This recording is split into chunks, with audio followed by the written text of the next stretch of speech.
Good morning, my brothers and sisters and all my friends. This morning we are going to talk about the Gupt Vidya, the secret wisdom, part 3. This morning the talk moves around the biological needs, moves around our natural state.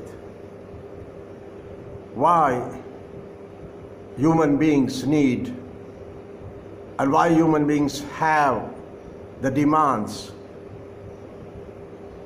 As we know that when the soul comes to the world of water,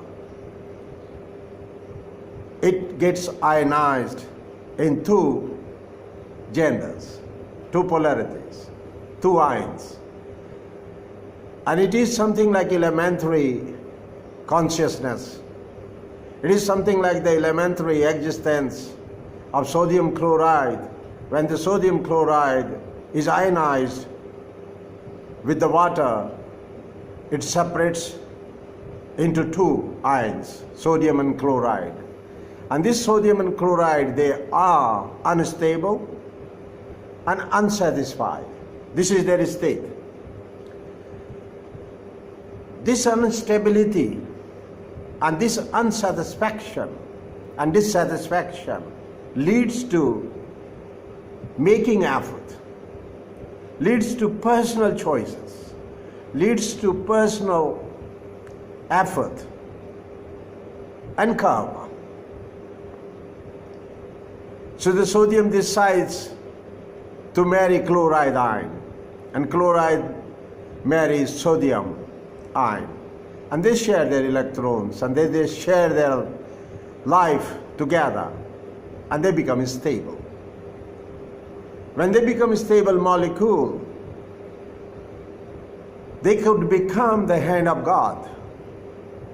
They can work, they could exposition, they could bring about their exposition of their properties. They acquire the chemical properties, and they could interact with the whole universe. So they become sort of Swambhu entity. The entity which is situated or which is complete in herself, stable molecule. Same process happens with the soul. As we know, the Lord Shiva expressed in two genders in same body, but we also know that Lord Shiva is Par-Brahma. The Par-Brahma is beyond Ardhanarishwara. The union, the dynamic union of these two genders, male and female, the divine feminine and Lord Shiva together, and when they merge together and there is no identity left of the genders, they become one, then they become Par-Brahma, the soul, the image of God. So the whole process it begins with instability and dissatisfaction. So we search around, we look around for somebody else to help us to become stable. And we become stable by sharing our life and our efforts and our whole existence with another person, entity, an ion. So it begins with the demand, the need, because we are eternally deficient. We exist in this field of deficiency, instability, and dissatisfaction. So we need to make an effort to become stable, satisfied, and fearless, and to be on the rock of rest, so that we could do the best of our capacity, the best of our ability, we could contribute to the evolutionary progress of the universe. As we know that we human beings have 5 biological needs, and these 5 biological needs keeps us going, keeps us on the move all the time. And these biological needs are natural, are given by our biological existence. And what are those? The first is the food. Second, are clothes. Third, the shelter. The fourth, medical care. And fifth, education. Why? Because as we observe that other animals don't need, they don't have such a dire requirement, or such a big requirement, or such extreme requirement, and the need, biological need. We can't eat grass. We are grain-eating organisms, animals. So we need to collect the grain, and we have to wait for the seasons when the grain comes. Not every day we could collect the grain. Not every day we could collect the fruits. So we have to wait. So we are insecure in that period about our food security. So the food is the biggest biological need. And these biological needs puts pressure on our consciousness that we have to make move, that we need to move to secure ourselves biologically. So we need to collect food. We can't eat the grass like other animals could do. And also, we are not the carnivorous organisms. So we cannot join that food chain of carnivores. We can't survive eating animals all the time. The great evolutionary station took away our canines.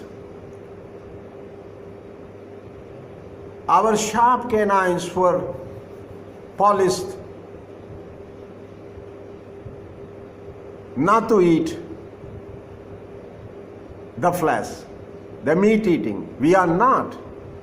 This is our biological makeup. This is our evolutionary station. We are vegetarian.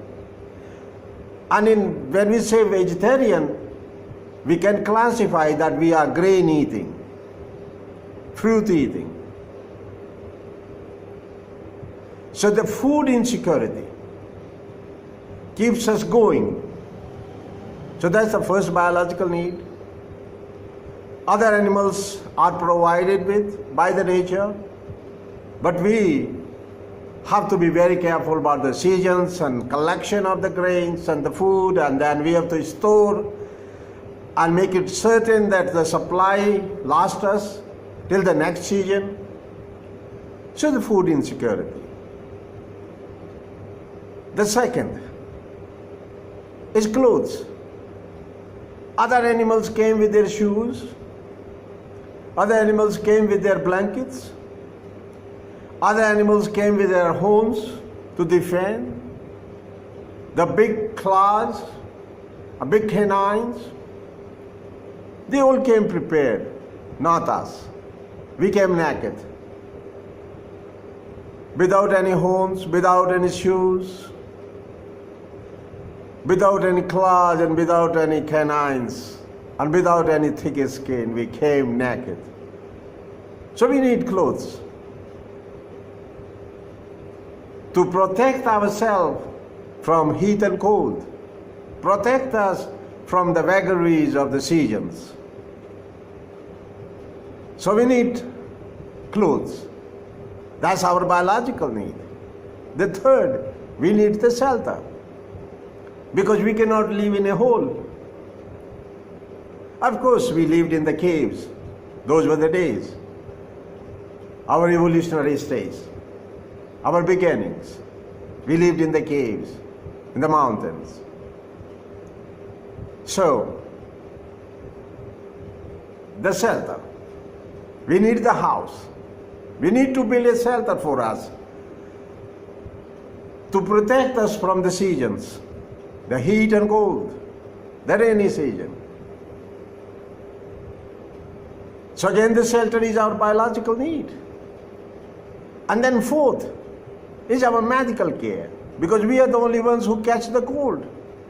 Other animals, they have their own supply of the herbal medicines, the plants. The medicine comes with the food in the plants when they graze around. But we don't have. So we need the medicine, the medical care. And we need some wise man who knows the medicine. So they be depend. So there is interdependence created by the biological needs. And then the human child came as tabula rasa. We came as clean slate without any operating system. So we need education. We need somebody to tell us what to do and how to defend and how to run away from danger and how to take care of ourselves and what will burn and what will not burn, and what will hurt and what will not hurt. So we need a guru. We need somebody to baptize us in the wisdom organism. We need some guru to initiate us from animal existence to human existence through baptism. And who is our first guru? Our mother. So we come here without education, without any operating system. So we need the guru and education.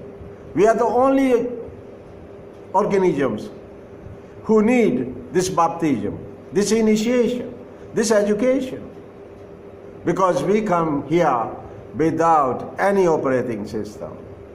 But we observe other animals, they come prepared.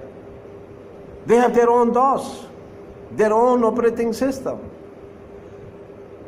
And their mind, they already brought all the operating system and they know what to do, how to run away from the danger, how to fight, how to respond. Only that they need to tone up their muscles in just few hours or in few time, and they are ready to take care of themselves.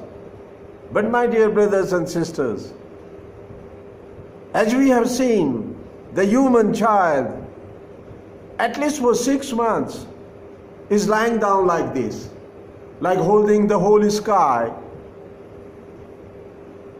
all by himself, and playing the Apollo, and doing nothing, waiting for the mama to look after him. That's a human child.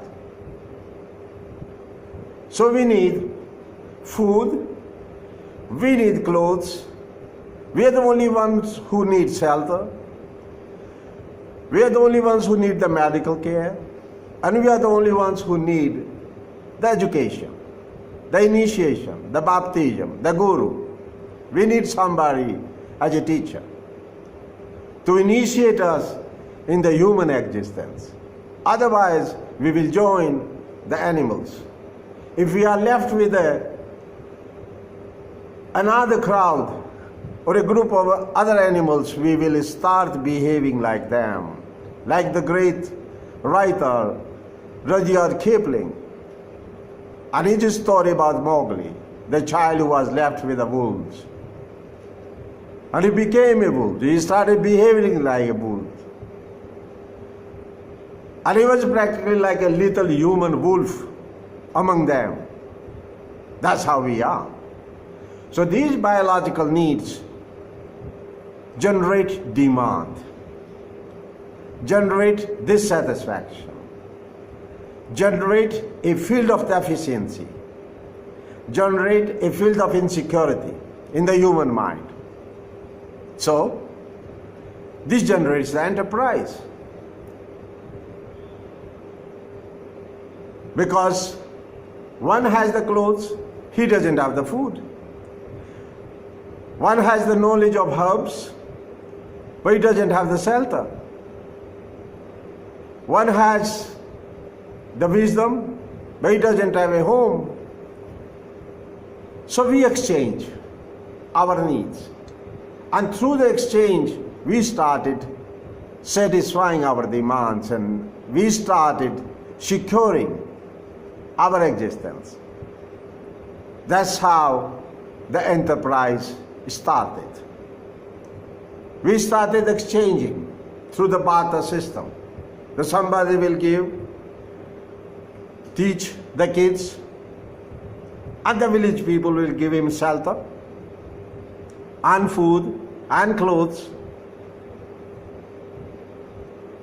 So through exchanging, creating a big exchange and barter system of these demands, and demand and supply and satisfaction and security of these 5 biological needs, the great enterprise, the great business was born. And through the barter system, we could exchange, but it was not so suitable all the time. Because not that every morning you could meet somebody who has exactly the same thing of what you need.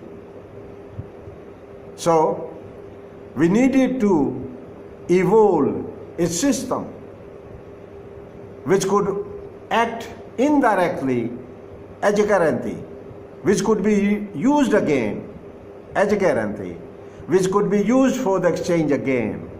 And what was that? We started the system of cowery beads, a system of exchanging another kind of article, not exactly our demand, but if we have surplus, we could collect those cowery beads and became a currency.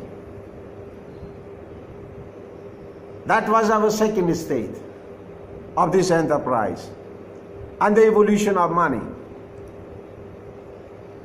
And then in the third state, we started creating metal coins or the pieces of metal. And then we moved on to the fourth state of promissory notes. Promise, a promise that I'll pay you. You write it down? Well, you don't have something to exchange. No problem. I'll give you food. I'll give you clothes. I'll sell you clothes. I'll give you the house on rent. I'll teach you. I'll look after you. I'll cure you. I'll give you the medical care. But you promise me that you will pay me in future. So what we did, from immediate satisfaction, we extended, we created a field of trust. We believed that he will pay. So we moved to another state of evolution, where the word of honor became important in our existence. When we needed to begin with honesty. So the honesty was evolved because of this demand. So we extended our field of trust. The very first field of trust was mother and the child, between the mother and the child. The greatest trust, the greatest relation of the trust was mother and the child. Then father joined in and became the family. The family security became another kind of field of security and relationships. But then, with the strangers, we could hardly trust.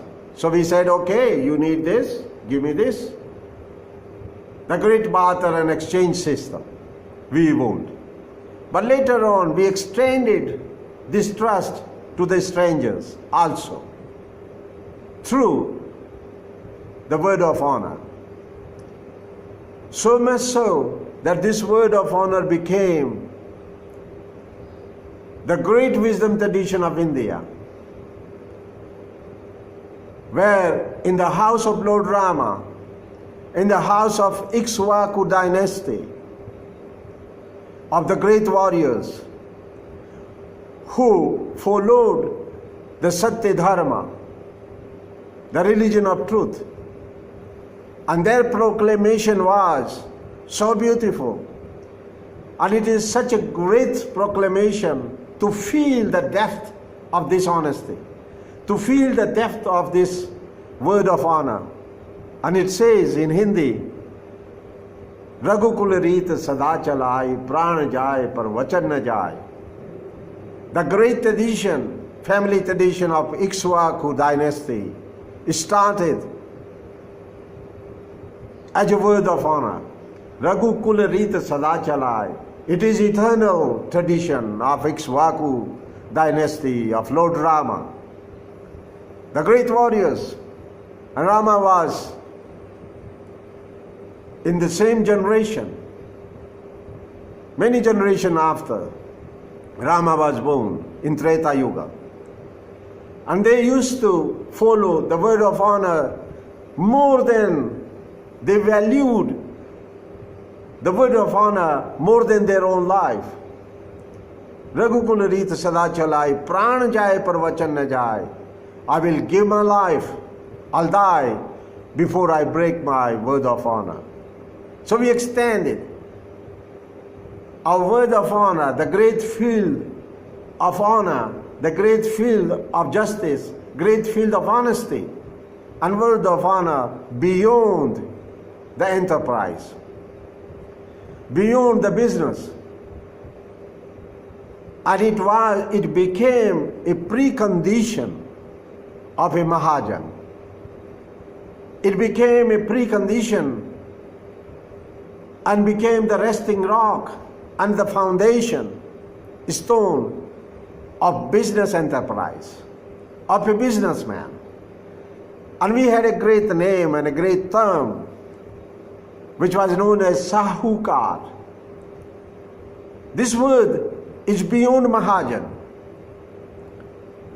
First we have the state of ordinary human being, a Jan, and through the discipline, through the code of conduct, and through the Satya Dharma, the religion of truth, a Jan becomes Mahajan, the great being, a greater being. But that is also not enough to become a greater being. You have to follow the Dharma, the code of conduct of your interactions with the universe. This code of conduct defines your behavior, your interactions, not only with the human beings, but with all the sentient beings and the whole universe. And you have to be honest with your words, word of honor. So when you go beyond Mahajan, the greater being, when you evolve from an individual, a lesser being, to the greater being, Mahajan, then you have to go to the next state, and that stage is of Sahukar. The one who is ready to die for his word. So that was the tradition of the great house of Lord Rama, to die for the word of honor. But a Sahukar will sell everything to meet his word of honor, to pay that promissory note the promise he has made to somebody that I'll pay you 500,000 rupees on the next day of the Holi festival or the next day of Diwali festival. Doesn't matter what happens. He will pay that. Even if he has to sell all his properties and all his ornaments of his wife and all the gold and all the silver and all his possessions, but he will pay that. That's the word of honor. So we created a field of trust. And how it evolved into an enterprise of dharma, a satya dharma, a true code of conduct of a Mahajan. And then beyond Mahajan, it became the Sahukar, the enterprise of a Sahukar, the word of honor. Thank you very much, and have a beautiful, beautiful day. And we'll keep on the story tomorrow.